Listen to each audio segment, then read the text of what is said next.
Today is going to be a good day. Right, I've decided to have my first refeed. I'll explain why in a second. First thing I just want to say is I just want to go over very quickly again why the hell I'm doing all this shit, right? It's something to do with me wanting to put pictures of myself up topless. You know, everyone's seen a set of abs before, and everyone's seen my abs before. You've seen all this shit. This is basically, if I first started out and someone was doing what I'm doing right now, it would have been helpful. It would have saved me some hassle, and that's pretty much it in a nutshell. I do want to help people, I do want to help people, but I don't give a shit about all this I want to inspire people crap, because, I don't want to inspire people to be like me, and that I hate, it's so fucking cringy when people are spouting that on Instagram, or and be humble. The same people who are like, make sure be humble, stay humble, and it's just like these people. If you're saying stay humble, okay, when you're posting your pictures of your food and your photo shoots on Instagram, Facebook, you're basically saying to everybody else that you think you're a big deal and you think you're a success because you should be humble about what you've achieved. You're just a person who eats and trains and prioritizes having a good physique in their life. That is all you are. That's all any of us are. Unless you are getting paid a substantial amount of money to do this. Not many people are on Instagram, let's be honest. So just a bit of a reality check there for people. I am doing this just to help people, give advice where I can, because obviously I'm not qualified, but who is qualified in being a bodybuilder? So, right, I'm going to do a refeed today. What is a refeed? Conventionally, the most accurate way of calling a refeed, because some people have different views on it. A refeed, the best way to describe it would be an influx of what you haven't been having, but more accurately, it's generally carbohydrates. Most people who are dieting lower their carbohydrates, and with weight training, the problem with that is you lose performance, you lose muscle fullness, glycogen stores in your muscle. You get a flat look. Your muscle hasn't gone anywhere. It's just that when they're not full, they don't look as good. You don't feel as good.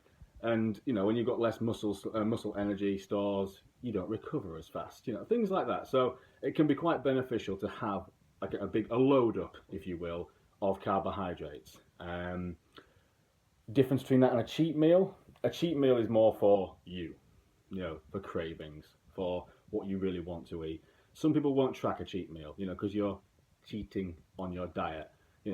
Generally across the board, a cheat meal will be something you really want that's never going to be in your prep at all, but you're going to have it.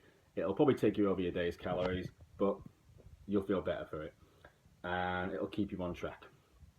With a refeed, they're generally done with clean foods. Don't start me, just don't.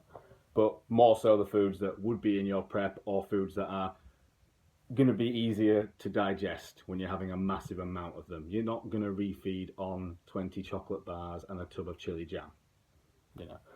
A refeed isn't just when you're hungry either. You see people start dieting and they're like, oh, I'm my cheat meal, and they're 4 days in. And it's just like, you haven't really done anything yet. Your body's probably not even started working properly towards fat loss. So maybe think about that and be realistic.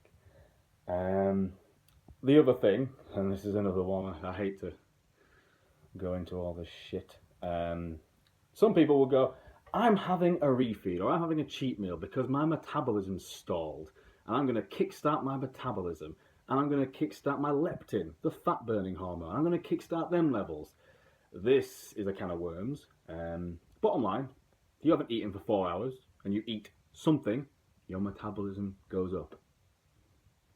Simple as that. Your metabolism speeds up when you eat, when you train, when you do weights, when you exert any kind of energy in terms of exercise. Your metabolism speeds up. So if your metabolism has stalled, it probably hasn't. It just means you're being impatient, or you might have gone so low with your calories that your body is basically trying to undo what you're doing and stop you losing too much weight too fast, so it'll be clinging to your weight. But leptin levels, studies on that show that one refeed, one cheat meal day doesn't really do a great deal for raising the fat burning hormone. Some say it does. Some say 72 hours of refeeding would do the job. Bottom line, when I have a refeed, and I'm going to document all this, when I have a refeed, I feel better the day I do it. The next day, training is fantastic. I'm full, I get great pumps, I recover fast, I have really good session. I generally weigh more the next day. Within 72 hours, I weigh less than I did before the refeed. And that's pretty much clockwork with me right now. So whatever your science is, whatever the reason, whatever why this should happen or this shouldn't happen, this does happen, this doesn't happen, I'm telling you what does happen when I have a refeed, and that's why I do them. So, what foods do I have on my refeeds? Okay, I keep it pretty simple. Cereals, low sugar cereal, Oatabix. I have that with low sugar almond milk. I don't have milk in my prep. I don't like milk really. Banana, rice cakes, more rice cakes, but with, hang on, reduced sugar jam, bagels, oats, and I do have glycofuse, which is basically powdered carbohydrate powder, not sugar. I have that on standby as well. I'll have a couple of scoops of that during the day, and if I don't hit all my carbs that I'm planning to have, I'll make it up with that.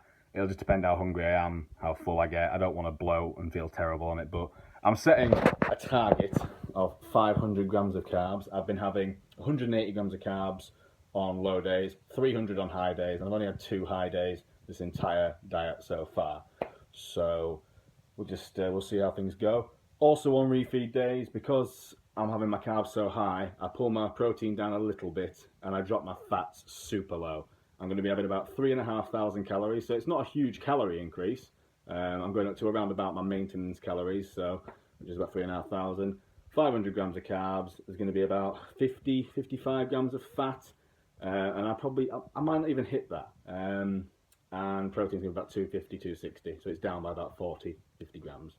I won't be having any direct sources of fats today. So I won't be eating any nut butters, I won't be having any avocado, any nuts, coconut oil, things like that. But with all these carbs, you would struggle to have 500 grams of carbohydrate, unless you're having just carb powders, without getting in about 25 grams of fat that's just in those carbs as well. You know, give or take. So I'll have that. I'll be taking Omegas, Omega-3 just to cover my bases today. And I'll be taking a greens powder as well, because I won't be eating any greens today, because 500 grams of carbs plus greens, I'm going to be farting all day and night, and I'm way too busy catching Pokemon, forget that, to be sat on the toilet all day. So on a refeed day, I just cut out my greens and have some greens powder as well, because it's still important to get that in. And that is the refeed day. I've taken some pictures today. I'll take some pictures tomorrow, and I will stick them up at the end of this, and I'll confirm my weight now and my weight tomorrow, and we'll see where we are from there. And I'm going to enjoy this. Really fucking enjoy this. Bye.